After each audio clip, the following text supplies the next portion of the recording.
In the Outer Hebrides, it's challenging swimming. Around the coastline, we've got the North Atlantic. You really need to plan where you're going to swim. There's some unsafe beaches for swimming, and it can be really wild and rugged, you know, but that also is the beauty of swimming in the Outer Hebrides. The immersive experience you feel because you can hear the birds. You can see everything clearly. The water is so clear here. You can see underneath, so it's like another world that opens up to you. You're surrounded by these sea stacks and black rock, and you just feel as if you're part of the land.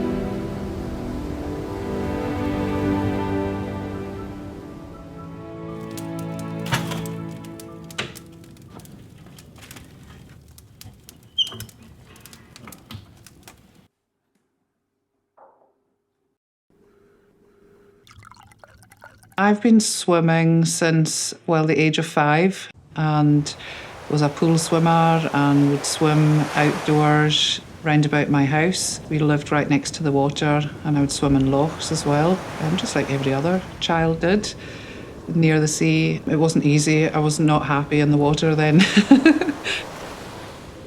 8 years ago, I started training for triathlon and thinking about swimming again because I'd had a break of 20 years from swimming. I had issues with getting back into the pool even when I moved back to Stornoway. And I feel like the outdoor swimming was this challenge I was needing at that time of my life.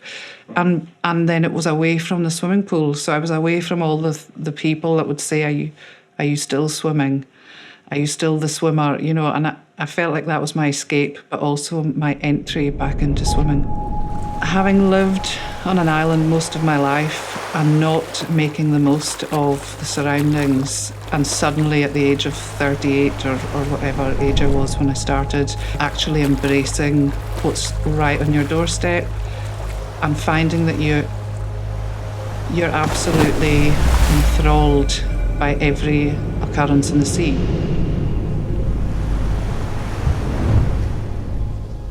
The cold on your skin. I feel as if it's an unnatural environment for me, for anybody. And so when you enter into the water, it blasts away any, sort of stagnant feelings. And you just feel as if you're on an adventure. As soon as you enter the water, you feel like you're on an adventure.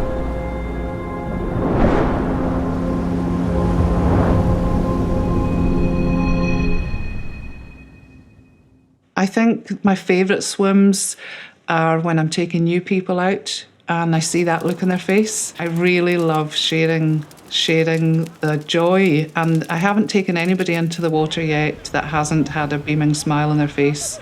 I can't remember anybody that hasn't enjoyed it.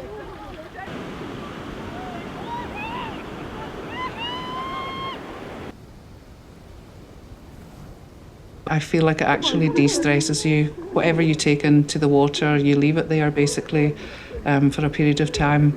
So it's definitely got a calming effect.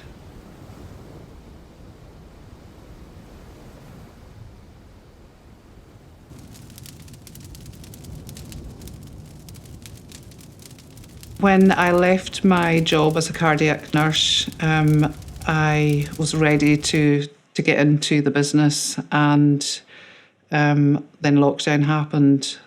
During lockdown, I thought I felt a little lump on my breast, and as a nurse, I'm terrible at doing this. I second-guessed it and thought it was something else that I'd had 20 years before. So, and because I knew how busy doctors and nurses were, being a nurse myself, and they were rearranging basically the hospital here. So I kind of put it on the back burner for about 2 or 3 months and didn't go and see about it. And when lockdown had lifted a little bit and I went back out swimming, I kind of thought, hang on, I'm going to need to go and see about this.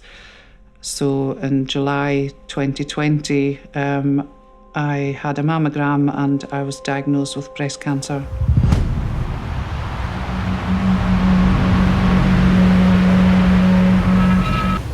When I was getting investigated for breast cancer, I still kept saying that it must be this cyst that I had 20 years ago. I thought that's what it was.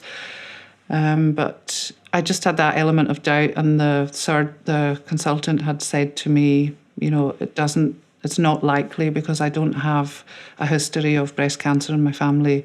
I don't have any risk factors for breast cancer. So in my head, I was, you know, I thought that I was going to be okay. So when I was told I had breast cancer, for 5 minutes, I think the floor dropped out from under me. My husband was away working offshore. There was nobody in the house apart from my dog. And she knew there was something wrong, and she put her head on my lap.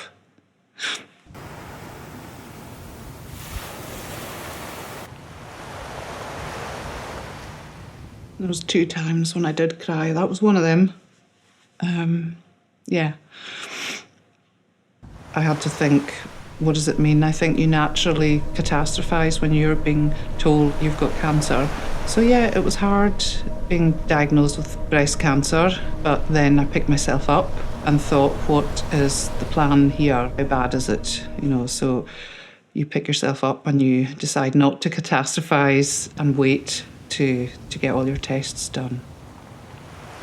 Well, I have to say having a swimming business, an outdoor swimming business, just really helps because it's like medicine. Mentally, it's like medicine for you, especially when you're going through a particularly stressful time like that. So I found that the swimming was my saviour. And if I couldn't do the swimming, I felt like everything was going to fall apart.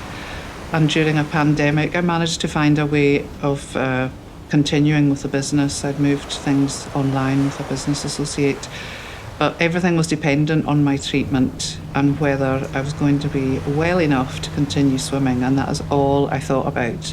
So every appointment was waiting on, can I swim or not? So when I got to the stage where you go through a process, I had to go through surgery to get the tumour removed. And then they only tell you then, do you need chemotherapy or radiotherapy? So after surgery, they told me I needed chemotherapy and radiotherapy. And again, this was the second time when the floor fell from under me. And also my husband felt it then too, because it then became real. This is cancer. You know, I'm going to be a cancer victim. That's what I thought. I'm going to be a cancer victim and I'm not going to be able to swim anymore. And that, I was really upset that day. Again, for about 5 minutes, I was really upset during the appointment. But again, it's funny. You bounce back. You're given the worst news. You know, it could have been worse, but you know, it is bad news. And it could have been worse. It could have been much worse. So I just said, am I able to go swimming? And she said, I think we're going to have to make that happen for you. After each chemotherapy treatment, as soon as the side effects wore off, I found that the first thing I thought about was, get me to the water. And that was my goal. I was lying in my bed being really ill, and it was like days of lying in my bed being ill. And all I was thinking about was everybody out in the water, and I want to get to the water, and it was a real need. So getting to the water was like a cleansing spiritual experience every time I reached the water's edge.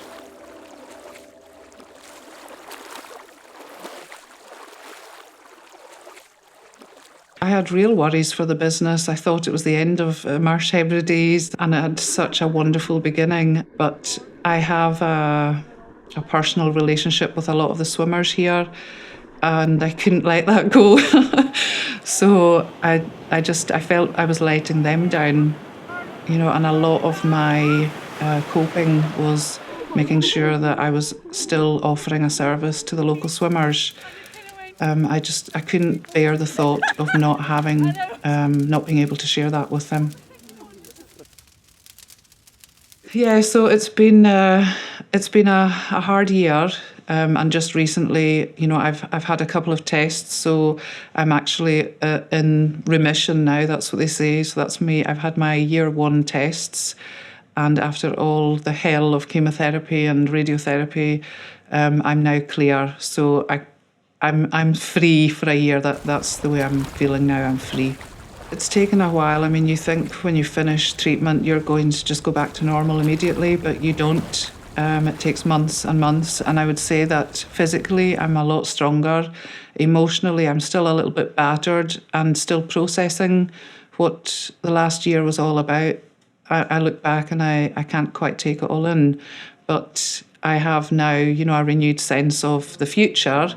I am incredibly grateful that I have been, I was told I could be cured, and I'm incredibly grateful that, my tests have been clear, so I can actually get back to a normal life. My future plans, there's so many future plans, it's my good news. I need to rein them in. I've always had that problem. I'm quite a passionate person, so I've had a problem with deciding which way I want to go. But again, it's about looking after myself, though I do know that I have to look after myself.